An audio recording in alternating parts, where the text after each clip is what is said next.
इस वीडियो में हम देखने वाले हैं कि किस तरीके से यस बैंक में हमें अपना सेविंग अकाउंट ऑनलाइन ओपन करना है, जहां पर आपको अकाउंट में इनिशियल कोई भी डिपॉजिट करने की जरूरत नहीं होगी। जीरो बैलेंस से आपका जो अकाउंट है वो ओपन हो जाएगा और इस अकाउंट में आप सभी को फ्री में ही डेबिट कार्ड मिल जाएगा। चेकबुक अगर आपको चाहिए तो वो भी आप ले सकते हो और जितनी भी बैंकिंग सर्विसेज की आपको जरूरत है वो सारी सर्विसेज आप पा सकते हो। तो सबसे पहले तो इसकी जो ऑफिशियल वेबसाइट है, इसका जो लिंक है वैसे मैंने आपको वीडियो के डिस्क्रिप्शन में दे रखा है। अब अगर आपको अकाउंट को ओपन करना है तो यहाँ पर आपको ओपन सेविंग अकाउंट के ऑप्शन पे हमें क्लिक करना है। अब यहाँ पर आप सभी को कुछ परमिशन अलाउ करने की जरूरत होगी, जिनको आपको वन बाय वन अलाउ कर देना है। इसके बाद में आप सभी को अपना जो मोबाइल नंबर है वो यहाँ पर फिल करना है। कैप्चा कोड जो शो होगा उस कैप्चा कोड को, ये कैपिटल है तो कैपिटल में, स्मॉल है तो स्मॉल में आपको फिल करना है। तो आप सभी के मोबाइल फोन पर एक OTP सेंड किया जाएगा, तो यहाँ पर इस OTP को आपको यहाँ पर फिल करना है। देन वेरीफाई के ऑप्शन पे क्लिक करना है।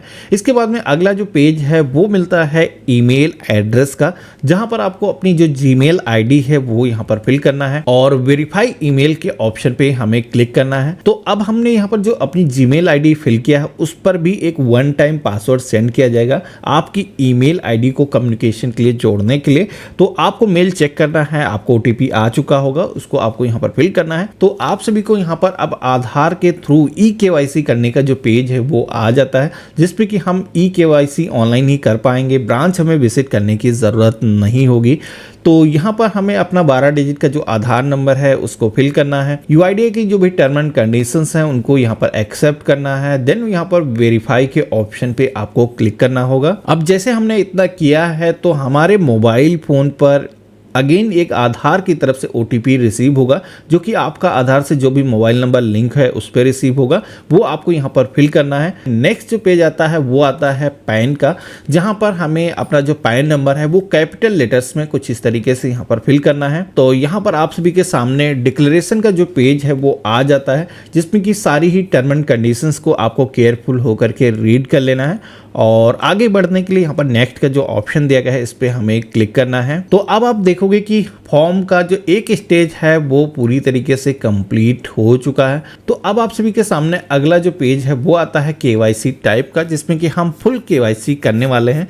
जैसे कि ये यस बैंक का जो अकाउंट है, यस प्रॉस्पेरिटी का, जो यहाँ पर आपको इसके जो बेनिफिट है वो यहाँ पर दिखाए गए हैं, जिसमें कि इस अकाउंट में आप देखोगे कि हम अनलिमिटेड एक्सेस कर सकते हैं ATM में यस बैंक के, हमें कोई भी चार्जेस नहीं लगेंगे। इसी के साथ में इस अकाउंट में आपका जो फंड होगा वो ऑटो FD की फैसिलिटी मिल जाती है, जिसपे कि हायर इंटरेस्ट रेट आपको मिल जाएंगे। जैसे कैश आप विड्रॉल करोगे तो ऑटोमेटिक आपकी जो FD होगी वो मैच्योर हो जाएगी।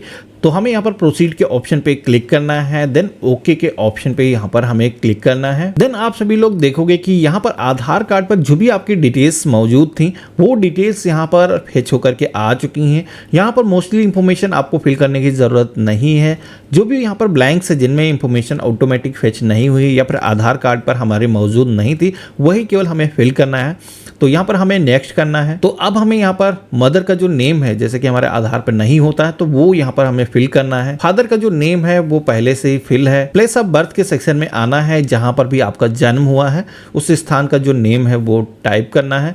देन यहाँ पर रेसिडेंस फ़ोन नंबर के सेक्शन में अगर घर का कोई फ़ोन नंबर है तो आप दे सकते हो, नहीं है तो आप यहाँ पर इसको ब्लैंक भी छोड़ सकते हो या फिर अपना रिपीट वही नंबर भी फिल कर सकते हो। अब इतना करते ही आप देखोगे कि ऊपर की तरफ जो आपका एड्रेस दिखाया गया है उसको अगर आप कम्युनिकेशन के तौर पर यूज़ करना चाहते हो तो यहाँ पर आप देखोगे कि इस पर पहले से ही टिक लगा हुआ है, जिसमें कि ये जो डेटा है ऑटोमेटिक यहाँ पर आधार से जो डेटा आया है वो आ चुका है। अगर आप कुछ डिफरेंट एड्रेस ऐड करना चाहते हो कम्युनिकेशन के लिए तो यहाँ पर इसे अनटिक करके आप दूसरी लोकेशन को भी आप यहाँ पर ऐड कर सकते हो। तो मेरे केस में दोनों ही एड्रेस सेम ही है और मोस्टली लोगों के सेम ही होंगे, तो आप सभी को ऐसे ही इसको रहने देना है। आपको पेज में नीचे की तरफ आना है। अब आपको बताना है कि जो आपका करंट एड्रेस है उस पर आप कब से निवास कर रहे हो। तो जितने भी सालों से आप रह रहे हो, जैसे कि हम जन्म से रह रहे हैं तो 25 साल हम यहाँ पर मेंशन कर देंगे। इसी के साथ में करंट जो एड्रेस है उस जगह पर आप कब से रह रहे हो। तो अगर आप काम के सिलसिले में किसी नई जगह पर हो तो जितने भी सालों से वहाँ पर आप रह रहे हो वो आप यहाँ पर डिटेल बैंक को दे सकते हो। तो यहाँ पर मैंने फिल कर दिया है। अब नेक्स्ट करेंगे तो अब हमारे सामने अगला जो पेज आता है वो आता है नॉमिनी डिटेल्स का, जहाँ पर सबसे पहले तो आप सभी को जिसको भी आप नॉमिनी अपने अकाउंट पे रखना चाहते हो उसका जो नेम है वो आपको आपको फिल करना है, जो भी रिलेशन है नॉमिनी से आपका वो आपको चूज करना है, और नॉमिनी का जो एड्रेस है अगर आपका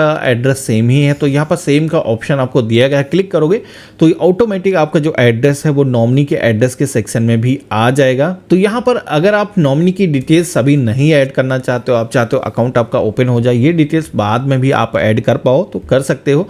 तो यहाँ पर जैसे नो के ऑप्शन पे आप क्लिक करोगे तो आप देखोगे कि केवल ब्रांच का जो सिलेक्शन का जो ऑप्शन है वही यहाँ पर रह गया है। तो जिस भी बैंक में आप अपना जो अकाउंट है वो मैप करना चाहते हो, यहाँ पर उसकी जो कंप्लीट डिटेल्स हैं देखने को मिल जाती हैं, उसका जो IFSC कोड है, एड्रेस है, आपको यहाँ पर देख लेना है और सिलेक्शन करने के बाद में यहाँ पर आपको नेक्स्ट के ऑप्शन पे क्लिक करना है। अब यहाँ पर कुछ अदर बेसिक डिटेल्स मांगी जाती हैं, जैसे कि आप मैरिड हो या अनमैरिड हो, रेसिडेंस टाइप आपका कैसा है, खुद का घर है या फिर रेंटेड है, एजुकेशनल क्वालिफिकेशन आपकी क्या है, ऑक्यूपेशन टाइप के सेक्शन में आना है, आप स्टूडेंट हो, हाउसवाइफ हो या फिर सैलरीड पर्सन हो या फिर सेल्फ एम्प्लॉयड बिजनेसमैन हो, यहाँ पर आपको अपने अकॉर्डिंग चूज करना है। इसके बाद में आपको सोर्स ऑफ फंड के सेक्शन में आना है, जैसे कि मैंने ऊपर स्टूडेंट का ऑप्शन सेलेक्ट किया है तो यहाँ पर supported by family income automatic आ चुका है। तो अगर आपके अकॉर्डिंग यहाँ पर कोई भी चूज होकर के नहीं आता है, आपका इनकम का कोई भी दूसरा सोर्स है, तो आप यहाँ पर मैनुअली भी सेलेक्ट कर सकते हो। अब आपको यहाँ पर बताना है एनुअली आप सभी की कितनी इनकम होने वाली है। तो जो भी आपका इनकम का स्लैब है जैसे आप आओगे तो चूज कर लेना है, देन आपको नेक्स्ट के ऑप्शन पे क्लिक करना है। तो अब आप देखोगे कि हमारे सामने प्रीव्यू डिटेल्स का जो पेज है वो आ चुका है। एक बार आपको सारी ही डिटेल्स को अच्छे तरीके से वेरीफाई कर लेना है, देन आपको यहाँ पर नेक्स्ट के ऑप्शन पे क्लिक करना है। तो अब आप सभी के सामने टर्म एंड कंडीशंस का जो पेज है वो आ चुका है, जहाँ पर आपको बैंक की जितनी भी टर्म एंड कंडीशंस हैं उनको 1 बाय 1 सारी ही रीड कर लेना है, और पेज में नीचे की तरफ आना है, आई अंडरस्टैंड के ऑप्शन पे क्लिक करना है, देन आपको नेक्स्ट के ऑप्शन पे क्लिक कर देना है। अब यहाँ पर ऑथेंटिकेशन का जो पेज है वो आ चुका है, जिसमें कि आपके फोन पर एक OTP को सेंड किया गया है, जो कि आप यहाँ पर फिल करोगे। तो यहाँ पर आप देखोगे कि OTP से वेरिफिकेशन होते ही फ्यू मिनट्स के अंदर हमारा जो एप्लीकेशन है वो सक्सेसफुली सबमिट हो चुका है। आप देखोगे कि एप्लीकेशन का जो रेफरेंस नंबर है वो जनरेट होकर के आ चुका है, हमारी जो कस्टमर ID है, अकाउंट नंबर, यहाँ पर सारी चीजें आ चुकी हैं। ये जो डिटेल्स हैं SMS के थ्रू भी आप सभी को मिल चुकी हैं। बाकी ये जो अकाउंट है इसको एक्सेस करने के लिए अभी भी आप देखोगे कि इसकी वीडियो KYC पेंडिंग है, इसे हमें करना होगा, जिसके लिए ज्वाइन फॉर वीडियो KYC के ऑप्शन पे हम क्लिक करेंगे, देन यहाँ पर प्रोसीड के ऑप्शन पे क्लिक करना है। अब यहाँ पर आपको ध्यान रखना है कि आप जब भी वीडियो KYC कर रहे हो तो आपका जो पैन कार्ड है वो आपके पास में ओरिजिनल कॉपी मौजूद होना चाहिए, तभी आपकी जो वीडियो KYC हो पाएगी। देन यहाँ पर आप देखोगे कि ये जो कॉल है ये बैंक के कर्मी के साथ में कनेक्ट हो चुकी है। यहाँ पर बैंक का जो कर्मी है आपसे जो भी सवाल जवाब करेगा उनका आपको सही सही जवाब देना है, आपको अपना पैन कार्ड दिखाना है, आपको सिग्नेचर करके दिखाने हैं, और ध्यान रखना है कि इस बीच में आपको फैमिली का कोई भी मेंबर सपोर्ट ना करे। अगर कोई भी बैकएंड से आपको सपोर्ट करता आवाज़ें आती हैं तो वीडियो KYC आप सभी की रिजेक्ट हो जाएगी, फिर आपको ब्रांच विजिट करने की ज़रूरत होगी। तो मेरे केस में यहाँ पर जो वीडियो KYC है वो सक्सेसफुली हो चुकी है। वीडियो KYC होने के बाद में ये जो कॉल है ऑटोमेटिक डिस्कनेक्ट हो जाएगी, जिसके बाद में आप सभी लोग को SMS के थ्रू नोटिफिकेशन मिल जाएगा कि आपका जो अकाउंट है वो सक्सेसफुली एक्टिवेट हो चुका है। उसके बाद में आप सभी लोग इस अकाउंट को अपनी इनकी जो मोबाइल एप्लीकेशन है उसमें एक्सेस कर सकते हो, या फिर इंटरनेट बैंकिंग पर भी रजिस्टर कर सकते हो। अब येस बैंक में आप सभी को फर्स्ट टाइम कैसे लॉगिन करना है, कैसे आप सभी को अपना अकाउंट सेटअप करना है, कैसे फंड रिसीव करना है, किसी को पैसे भेजना है, ये सारी चीज़ें अगर आप जानना चाहते हो तो उसका जो वीडियो है मैंने वीडियो के डिस्क्रिप्शन में आप सभी को दे रखा है, वो वीडियो आप देख करके आगे का जो प्रोसेस है वो कंप्लीट कर सकते हो। तो आशा करता हूं आज का वीडियो है आप सभी को काफी पसंद आया होगा। वीडियो पसंद आया तो इसे लाइक करना, अपने और भी फ्रेंड और फैमिली में शेयर करिएगा। चैनल पे अगर आप नए हो तो चैनल को भी जरूर सब्सक्राइब करिएगा। हम मिलते हैं अपने नए वीडियो में, तब तक के लिए गुड बाय, जय हिंद।